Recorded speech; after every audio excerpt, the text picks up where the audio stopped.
What is up, YouTube? Parker Fuller here, and today I am going to go over, explain step by step how I went from rock bottom to now living my dream life in under 1 year. There's nothing really else to say. We may as well just get right into it. Right now I'm living in Thailand, um, waking up to a beautiful sunshine every morning, going swimming in the pool, going walking around the island shirtless, getting a crazy tan. Some of the best shape of my life. I'm not sure I did that. I don't even know what that was. But it hasn't always been like this. I started just like anyone else, watching YouTube, watching social media, watching all these gurus online live a life that they say you can live. And 8 out of 10 times, they're true. They're telling the truth. But what did I do? So, it was, I believe it was around November of 2023. And it's when I started to really tap into the whole TikTok, you can make money off your phone thing. I would see it on my phone all the time on my For You page, and it would consume me. I would just scroll and want to learn more and more, and I was absorbing a lot of information. However, a lot of these business models weren't going to be feasible for me because I didn't know the common knowledge of sales and marketing. And if you think of it, if you want to be successful in any business, you got to make money. Some transaction has to be made. And if you don't know how to get to that point the right way, you're not going to be successful. So, yeah, it was end of November is when I stumbled across appointment setting. Yeah, appointment setting, the lowest hanging fruit when it comes to remote sales. I have lots of videos on that, so make sure to check them out. But yeah, November is when I came across that, and December is when I got on my first meeting with my coach at the time, early December. And then December 10th is actually the day I invested $1,000 into myself that day. And at the time, I was a university student living off campus, paying for my rent, paying for my groceries, paying for my utilities, paying for my car, my gas, working two jobs. And like that was not an easy investment to make at the time. So that built a sense of urgency. You see, a lot of people hate paying for stuff online, which I can understand. They hate to invest, they hate this, they hate that. But the truth is, they don't use the free tools anyways. So, it's just a load of shit. Nobody uses free. There's no urgency, Bill. You could just, go look at it whenever you want. There's no one to hold you accountable. There's no one telling you if you're doing things right or wrong. So, those people will just stay closed minded, and those people will stay broke, and those people will stay living a mediocre life. But it has nothing to do with me. Why do I care? Because I think everyone should have a fair chance at living a life of their dreams. And I believe I can help certain individuals get to that point. But enough yip yap about that. What was I going through mentally at this time? So, yeah. I had a girlfriend at the time, and I hate to even give this person spotlight, but honestly, it played a key factor in my life. At the time, this person believed in me and made a lot of promises, as many ex relationships do. And yeah, it seemed like I only had this person in my life at the time because when I first started, I was doing social media as well. People sending my stuff in the group chats, people making fun of me, people just being really disgusting, if I'm being honest. Like, a lot of people will throw shit on men for being, um, disgusting individuals, but it's men, it's women, it's kind of everyone was just being a real, like, you may need a little help in your life if you're saying these things to someone you hardly know online. But, at that time, I felt like I only had my ex relationship at the time. And yeah, that didn't last much longer. Ended up getting broken up with out of nowhere. Just, what's it called? Blindsided. I think that's what it's called. And yeah, fuck. At this point, At this point, we were supposed to go to Thailand together. Booked our tickets together. Obviously, broke up, so we weren't going to go together. However, I still went, and this person still went. And I was sitting right behind this person on the plane, like the whole fucking time. How awkward is that? Didn't speak a word, didn't do anything like that. Literally, yeah, just went about our day. But just think, how fucking weird would that be in this long relationship with this person for a while, and then, yeah, all this shit breaks loose. So in my head, I'm dealing with, okay, I'm trying to run an online business. I'm trying to absorb as much information as possible. I'm trying to make a coaching call every single day. I'm trying to deal with now a heartbreak. I'm trying to deal with going to Thailand one way by myself, completely alone at the age of 20. I'm trying to still run this business. I'm trying to do a lot. I'm trying to stay in shape. I'm trying to eat good food. I'm trying to create a good relationship with my family. I'm trying to fix the problems that resulted in the relationship ending. I was trying to digest the emotions I'm feeling from losing my friends, from dealing hate comments, from dealing with repercussions from this, from that, and people talking down on me, all of it. Like, that's a lot of stuff to deal with at the age of 20. Like, holy shit, 20. So, yeah, I gonna have to watch this clip back to see exactly where I am on this story. I was dealing with all these things, and I got to circle back before we got on the air, or I got on the airplane. I made a promise with my mother. So, like I said, I was still in university at the time. This was what I said, November, December time. Yeah. So December, halfway through December, let's call it, semester ends, and then you have from halfway to December, halfway to January for Christmas break. So after first semester, I dropped out, and I told my mom that if I could make $10,000 from my phone through online sales in the span of second semester, so January, February, March, April, 4 months. If I could make 10 G's in 4 months, I will not be going back to school. She took my offer on it, and come April, your boy had 10 G's. So that just should show, if you are strong enough mentally, if you want something bad enough, if you are consistent, disciplined, and you really do want change. And I'm not just talking surface level. Oh, I want change. I want to lose 5 pounds. Oh, I want to go on a 30-minute walk. Bro, no, that's not real change. That's fucking bare minimum shit, if I'm being honest. Like, people who can't even, like, go on a 10-minute walk a day but want all these crazy things in life really confuse me. Like, I don't understand those people.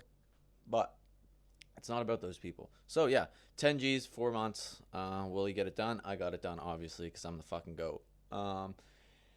Yeah, and I did this through appointment setting and remote sales. So, appointment setting, obviously, booking calls into the closer closes them. I was doing both. Not at the same time. Did setting. Got bored of that. Wanted more money. Did remote closing. Boom. Then, so on the airplane, going to Thailand by myself, alone, 20 years old.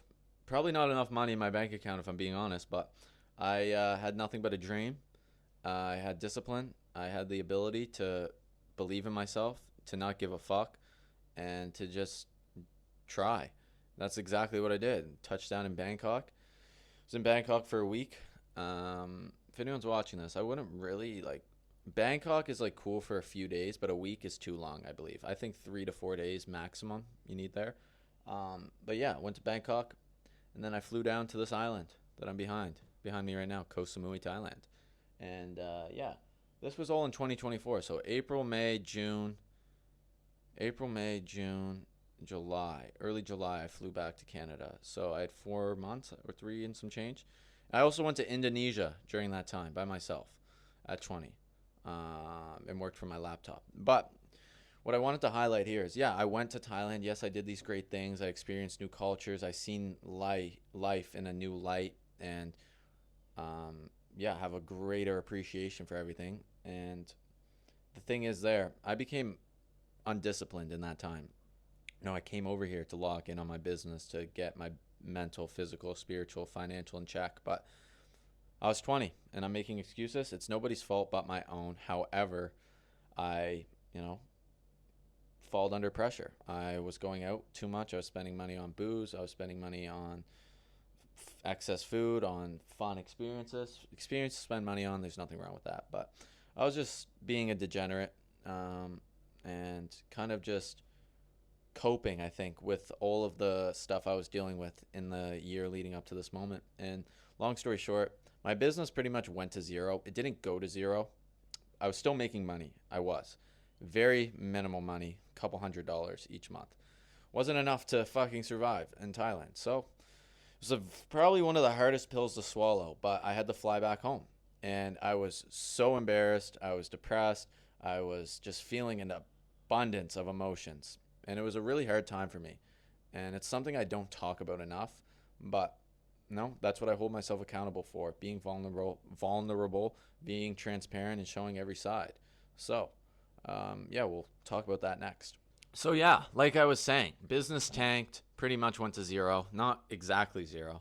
But, yeah, it was a very dark time. And at this point in my life, before this moment, I thought when I got broken up with and I had to go on this plane ride 2 days later to Thailand, I thought this was rock bottom. But was I ever wrong? That is absolutely nothing compared to what I felt this time around. So just imagine, man, I am talking all this game. I'm going to Thailand. I'm going to level up my business. I'm going to level up my life. And then 4 months later, I'm back home starting from zero in the same town with the people who were talking shit, with the people who were making fun of me. That just fuels them. That just makes them feel so much better about themselves. Oh, Fuller came home. Oh, Fuller's a loser, blah, blah, blah. Whatever. But I can say whatever now because I've dealt with it and I know that it really doesn't matter. But at the time, I let this shit affect me. And I became very introverted. I would only hang out with a few of my buddies. And I just felt very off, very off. And I spent a lot of time golfing this summer. And honestly, golfing plays a huge factor in all of this. Because golf, if you know anything about it, is, I would even argue to say it's one of the hardest sports out there. That might be a crazy take, but I think golf is one of the most difficult sports out there. It requires a lot of skill and a lot of patience. A lot of things, those are two things people don't really have. Sometimes. That could just be crazy talk, but yeah, golfed a lot, learned a lot about myself, spent a lot of time alone thinking and just manifesting this life to come back here. That's all I could think about is Thailand and why did I come back and how I got to this point that I had to come back and all the mistakes I made and all the things I let creep into my mind. And I was depressed. I looked out of shape. I had this gross like fucking beard going. My hair was all fucked up. My mind was all fucked up. And like, yeah, it just sucked. But it is absolutely necessary. If you take anything from this video, hitting rock bottom is absolutely necessary for every young man, every woman, anyone in their life to really tap into changing. 100% necessary. And rock bottom is going to look different for everyone. It's going to look different from you, to me, to my mom, to my sister, to my childhood best friend. Rock bottom looks different for everyone. But you need to hit it because that's when reality slaps you in the fucking face and says, you are the only one that is going to help you in this situation. You are the only one that is going to change this. You are the only person that can get up and do this for you. Because everyone thinks someone's there for them. And yes, family's there for you, whatever. You can make that argument forever. But no one's actually there for you at the end of the day but you. You have to be a man, you have to be a woman, and you have to take this accountability and hold yourself accountable and realize I am in this spot right now because of my choices. Nobody else but my own. People love playing the victim card. People like to point fingers. People like to blame anyone but themselves for their current situation or what's going on in their life. But the moment you start holding yourself accountable and realizing, you know what? I am the person that did this. This is all my fault. Is the moment you're going to start winning in this life. I can assure you that. So yeah, after I hit rock bottom, I came disciplined as fuck. I got my mental right. I started journaling and reading, meditating. I started really taking care of my body. I was always in shape-ish, but I felt unhealthy. I looked unhealthy, XYZ. So I started tracking my calories, tracking my food, tracking my every lift. I had a really good gym partner at the time, who was holding me accountable too. So that just ties into community and why I have my community. Not to be like a sleazy salesman, but that's the whole point of it. To have someone that's going through what you're going through and to talk about things, like that's just so beneficial. It goes hand in hand with almost anything new you're trying in your life. But yeah, I had a good gym partner. I was eating my food really like, so I was eating my food. Yeah, you're fucking eating your food. I was watching what I was eating. My diet was very strict. I would only give my energy to certain people. I would only surround myself with certain people. I would only I would only share certain information. I was very reserved. But that's how it's got to be. That's something you got to learn. And I feel like it's good to learn that at a younger age, like 21. Like, I feel like I've learned a lot of life lessons and I've gone through a lot of hardships and I've seen, heard, experienced a lot at this young age. And it's really just shaped me into such a better person and a better man. And all the hardships that you do go through and all the tough times, as cliche as it sounds, it's for a reason. It is something, someone, if you're religious, if you believe in a higher up, if you believe in spirits or whatever, it's whatever you believe in, it's testing you to see if you're strong enough, if you're really wanting this life.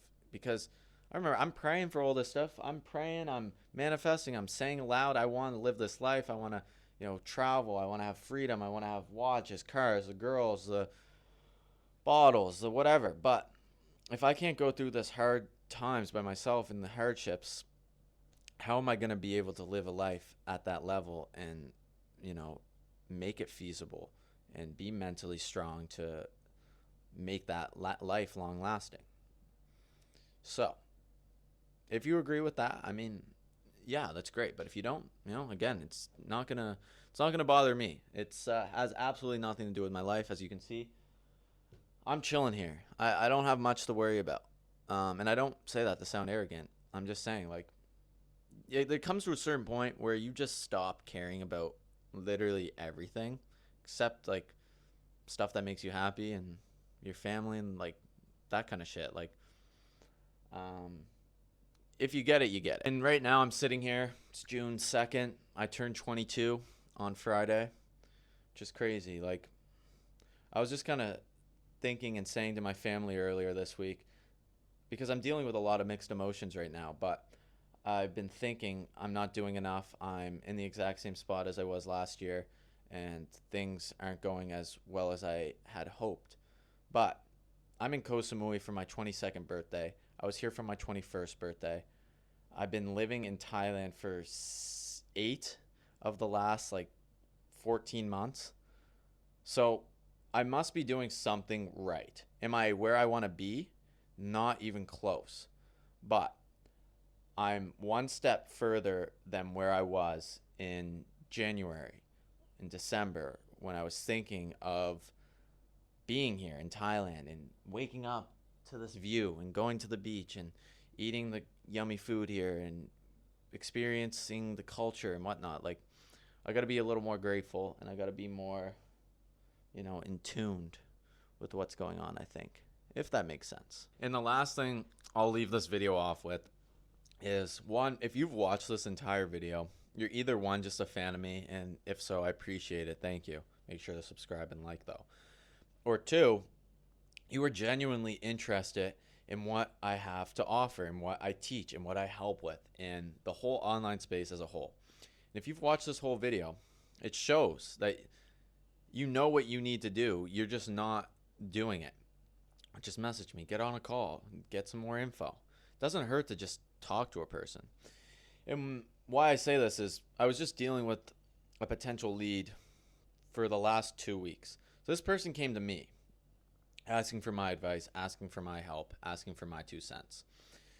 And after 2 weeks, it got to a point where I eliminated objections, and he literally said, there's nothing holding me back except committing. I was like, okay, like, let's take this step, bro. Let's do this together.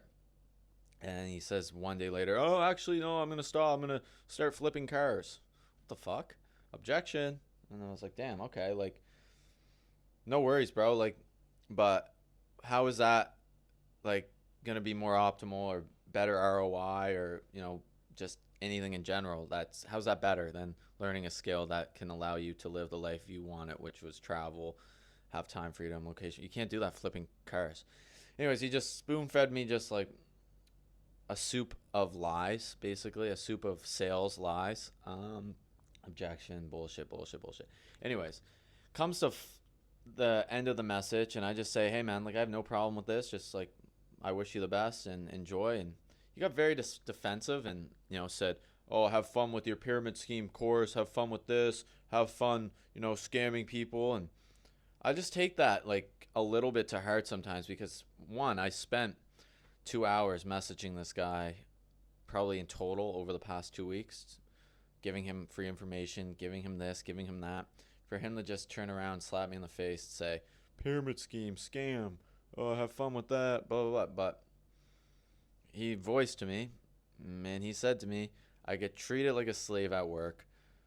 My boss thinks he owns me, and I work 60 hours a week. So I can't really take that disrespect when I'm living in Thailand, having the most amazing life ever, not slaving and being owned by other men for 60 hours a week. So my point of this kind of bringing up this scenario is be respectful to people who are trying to help you. If you're asking for help from someone, if you're asking for advice and they're giving you this free advice, taking time out of their day to give you this advice and to help you and to lead you in the right direction, have some courtesy, have some common respect.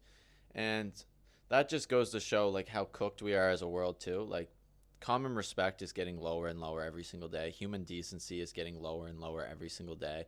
And at some point, like enough's got to be enough and something's got to change. But I just wanted to highlight that. But yeah, again, like I said, if you guys have watched this entire video, you know what you need to do. You got to stop lying to yourself. You got to stop making objections, and you got to realize, the first step is the hardest step to take, but it gets easier after that. If you surround yourself with the right people, if you get mentored by someone who already is doing and has done what you want to do and knows what you need to do to get to the point you want to get to, why would you not invest into that? And let's talk investment just real quick. I charge 200 USD a month, or 2K paid in full. 200 USD a month is just under $300 a month. And before people get crazy, oh wow, that's so much money. Just think of it. How much do you spend on a weekly basis on booze, on going out to eat, on gas station snacks, on sweet treats, on diet soda, on mentorship or a membership? Membership? Yeah, like a subscription is what I kind of mean. On just pointless shit. Because I'm sure it's more than that. I'm guarantee it's more than that. And none of those things are giving you a real ROI, like a real genuine ROI that you can actually do something with to make money. Now, I also give all this information for free, but people don't use it. I have it all on my highlights on my Instagram, on my link in my bio. You could DM me, ask me for my free guide, free consultation call. People don't use it. So you can't give me an objection either. Oh, you only charge blah, blah, blah. I have it all for free, dog. Just go use it. What I charge is for my mentorship and my accountability and my insights and the network that I provide you with, and place you on a roll. So, I mean, you have everything lined up for you to start making money in the online space, but you're too scared of a $200 investment. If you're working a job already, how long is it going to take you to make that money back? Probably not too long, right? But this isn't about money. This isn't about investing in me. This isn't about my mentorship. This is about how I went from rock bottom to living my dream life in under a year, and how you can do the exact same thing. So let's fucking get it.